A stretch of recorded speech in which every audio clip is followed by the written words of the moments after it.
Vous pensez que la mort est une fin ? Détrompez-vous. Juste après le dernier souffle, quelque chose se produit. Quelque chose que personne ne raconte. Le nafs, cet ego qui vous a guidé, trompé, accompagné. À la porte de la tombe, il fuit. Il abandonne le corps. Il vous laisse seul. L'âme, elle, reste. Et elle va découvrir un lieu dont vous n'avez jamais entendu parler, ou si mal. Voici la question interdite, celle qui dérange. Si le jugement dernier n'a pas encore eu lieu, comment certains peuvent-ils déjà goûter au paradis dans leur tombe ? Et comment d'autres peuvent-ils déjà brûler en enfer ? La réponse est un monde invisible.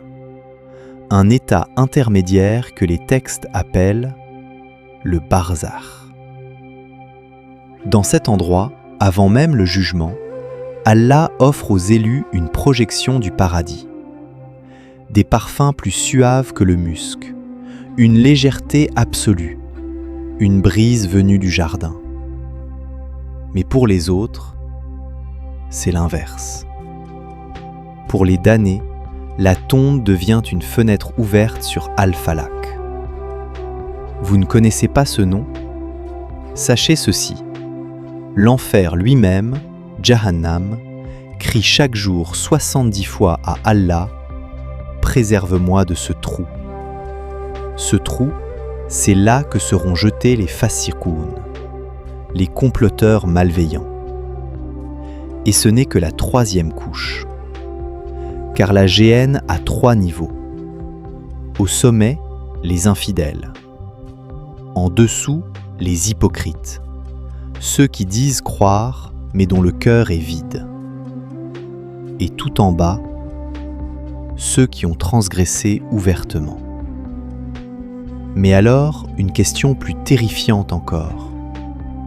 Comment savoir dès maintenant dans quelle couche on se prépare à tomber ? Le prophète a dit « Si l'on montrait à l'homme ne serait-ce qu'un instant la réalité du paradis, il deviendrait d'une piété exemplaire. » Et si ce documentaire vous montrait cet instant ? L'âme et l'au-delà. Voyage au cœur du barzakh.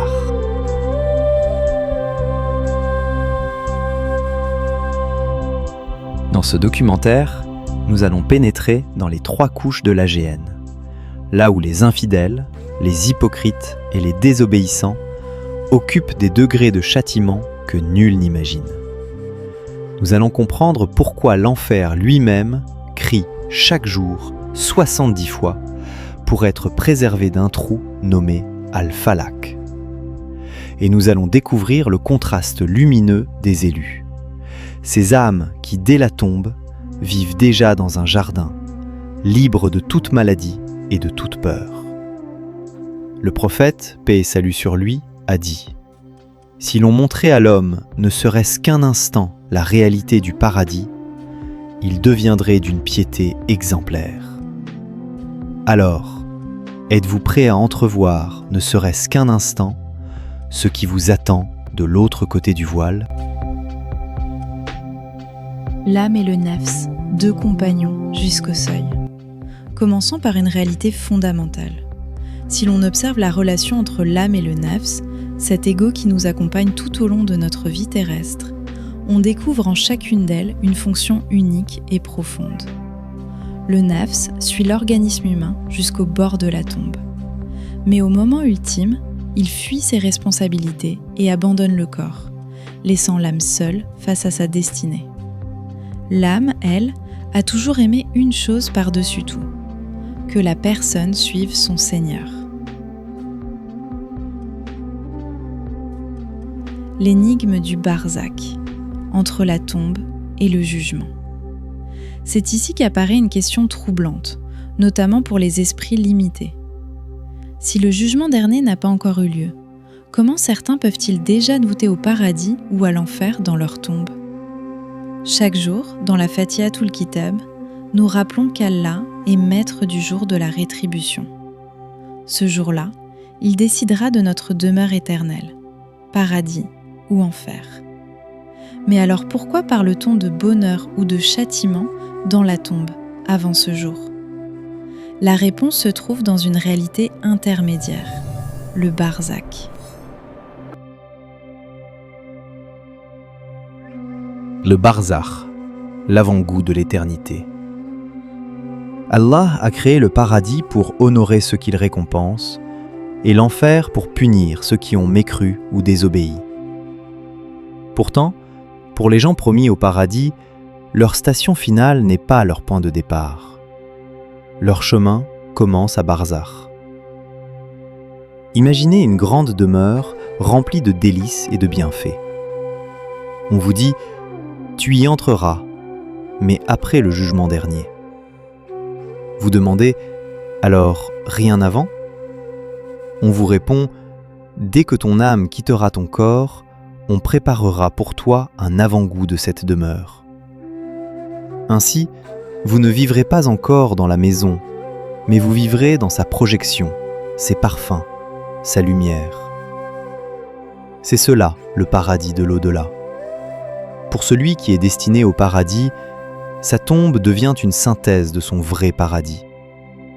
Une couverture de délices posée sur lui en attendant l'ouverture définitive. Et par sa sagesse, Allah fera en sorte que chaque personne pense que sa demeure à barzakh est la plus belle. Car si elle savait qu'il existe mieux ailleurs, son esprit vagabonderait. Ainsi, même quand le vrai paradis viendra, l'âme ne voudra pas quitter son avant-goût.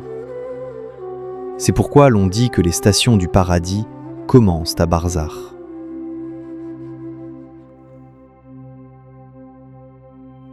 L'autre face, l'avant-goût de l'enfer. Allah fait de même pour les damnés. Pour ceux qui doivent entrer en enfer, ou dans ce trou redoutable appelé El-Falak, un précipice au sein de la géhenne, une projection du châtiment leur est envoyée dès la tombe.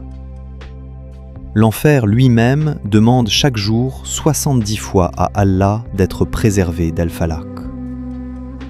C'est là que seront jetés les fassirpoun, les comploteurs malveillants, ceux que l'on appelle rambaj en wolof. Les 3 couches de la géhenne. Dans la profondeur de Jahannam, Allah a établi 3 couches. La couche supérieure, pour les kafiroun, les infidèles. La couche du milieu, pour les munafiqoun, les hypocrites. Ceux qui disent « Nous croyons en Allah et au jour dernier », mais dont le cœur est vide de foi. La couche inférieure, pour les fasikoun, les désobéissants notoires, ceux qui transgressent ouvertement. L'hypocrisie est pire que la mécréance apparente, car elle mêle le mensonge du cœur à l'apparence de la foi. C'est pourquoi les hypocrites sont placés en dessous des infidèles. Et les fasikoun héritent d'Al-Falak, ce lieu que l'enfer lui-même redoute. Ainsi, avant même le jugement dernier, chacun reçoit dans sa tombe une projection de ce qui l'attend.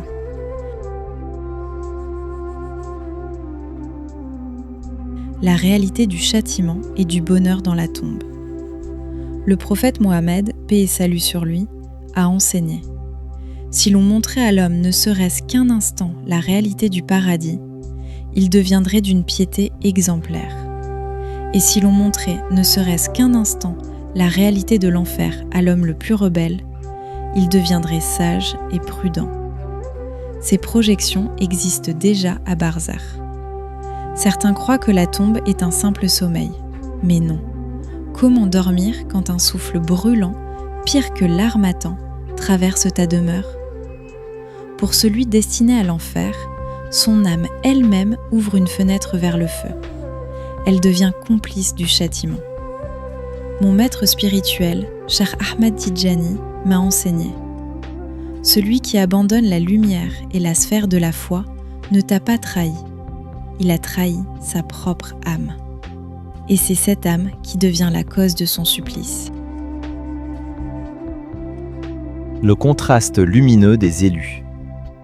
Pour celui destiné au paradis, Son âme demeure paisible dans son corps. Elle reçoit les effluves, les fruits et les parfums du jardin. Elle agit comme un diffuseur de parfums exquis dans l'organisme. Partout où il se tourne, il ressent une légèreté, une douceur plus suave que le musc, une brise venue du paradis. Les 3 groupes de l'au-delà. Dans Barzakh, il y a 3 groupes. 1. Ceux qui restent dans leur palais, symbole de leur future demeure au paradis. Ils vivent heureux, mais sans sortir. 2. Ceux qui restent dans un trou infernal, projection de leur enfer. 3. Les privilégiés, ceux qui peuvent circuler librement partout dans Barzakh. Ce sont les rapprochés d'Allah, dont les martyrs, shuhada, sont les plus connus. Ils se déplacent où ils veulent, car Barzakh est un monde de réalité.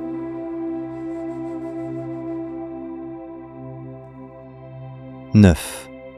L'agrément divin, la liberté des élus. Ceux qui circulent librement dans Barzakh ont reçu ce que l'on appelle l'agrément divin. Leurs âmes savent que la mort n'est pas une fin, mais un commencement. Dans ce monde, l'âme vit à l'étroit. C'est dans Barzakh qu'elle s'épanouit vraiment. Plus de maladies, plus de douleurs, plus de rhumes ni de blessures. Mais pour le damné, la maladie qui l'a tué persiste et s'aggrave. Nul médecin, nul remède.